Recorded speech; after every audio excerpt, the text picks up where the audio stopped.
So what I like to tell people, because I had to learn this myself, like when you going back to what you said about life is about choices. When we have a choice that we're faced with, it's best to figure out what is the worst case scenario. And if you're okay to live with the worst case scenario, then have at it. Because we like to consider the best case scenario. Like even if we're selling drugs or whatever we're doing, I feel that most of the time, most of us look at, well, I'm not going to get caught. I'm looking at the best case scenario.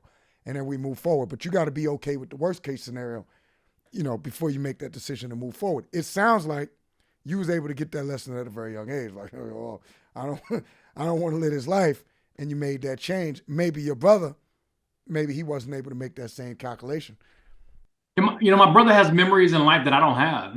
I remember the battered women's shelter, but he remembers before the battered women's shelter.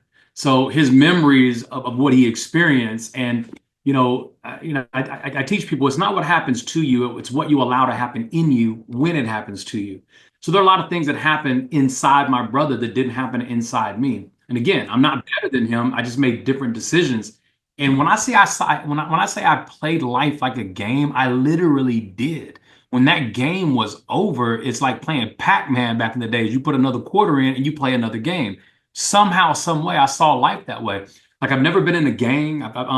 And all my homeboys were, and I lived in Crip territory. 2 blocks down the road, it was blood territory. So I lived right on a very fine line, but I was able to make moves on all sides because people knew that Johnny was chasing money. I wasn't chasing popularity. Right. Never wanted to be the popular drug dealer. I was kind of embarrassed to be a drug dealer. I was selling drugs to get out of the streets, not to become a kingpin.